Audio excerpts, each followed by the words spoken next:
Barrister Syed Saidul হক সুমন ভাই, আসলে এটা খুবই দুঃখজনক যে ওনার মতো একজন আইনজীবী, একজন ভালো মানুষ এখনও জেলে আছেন।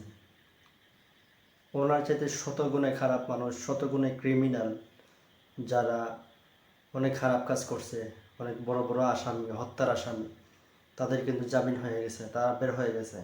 কিন্তু ওনার মতো একজন ভালো মানুষ যে কিনা নির্বাচনের আগেই 50টার উপরে ব্রিজ বানাইছে মানুষের জন্য, গরিব গুড়ার জন্য এত বেশি কাজ করছে, সেটা আসলে বলার মতো না। এত বেশি কাজ করছে,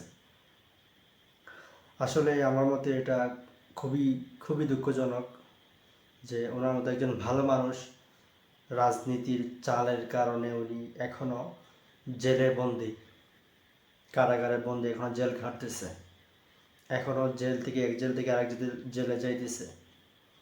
এই যে শাস্তিটা ওনাকে দেওয়া হচ্ছে, এটা আসলে পরিবর্তন হইলে আসলে এটা এরকমটা দেওয়া হয়। মিথ্যা মামলা দেওয়া হচ্ছে ওনার নামে, মিথ্যা মামলায় শাস্তিও নিভোগ করতেছে। ভালো মানুষের দাম নাই আসলে এই দেশের মধ্যে। যদি ভালো মানুষ হন, আপনি ভালো মানুষ হয়ে মানুষের জন্য রাজনীতি করেন বা মানুষের উপকার করেন, তাহলে আপনার শত্রুর অভাব হবে না। চারোদিক দিয়ে শত্রু থাকবে, আপনি শত্রুর চারপাশে শত্রু ঘেরা থাকবে, আপনি শত্রুর মাঝখানে, আপনি শত্রুর মুখামুখি হয়েই চলতে হবে।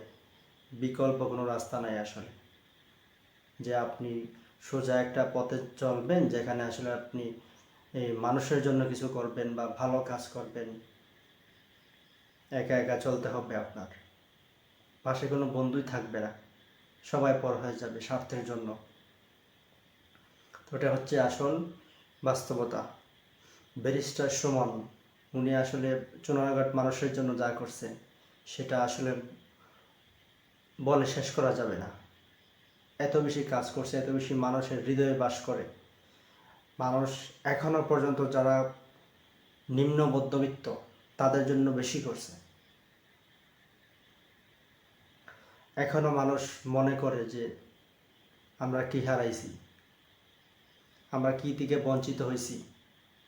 ওনার মতো একজন নেতা পাওয়া চুনারঘাট মানুষের ভাগ্যে,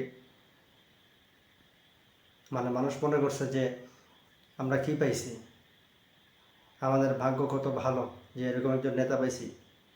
কিন্তু বেশি দিন যায় নাই, টিকে নাই বেশি দিন।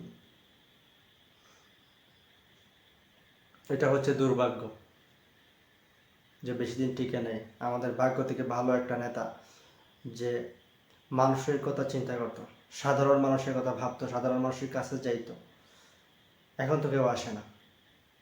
তো এখন হচ্ছে বুঝতে পারবে যে আসলে কি ছিল, বুঝতেছে হয়তো বাস্তবতা। তো এটাই হচ্ছে কথা।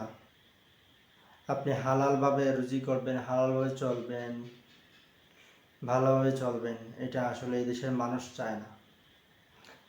মানুষ চারোদিক দিয়ে শুধু চাইবে আপনার ক্ষতি, আপনাকে টাইনা নিচে নামাইবে। আপনি উপরে উঠতেছেন, এটা দেখে তারা জ্বলবে যে আপনি উপরে উঠে যাচ্ছেন, আপনি এটা পেয়ে যাচ্ছেন, আপনি সফলতা পেয়ে যাচ্ছেন।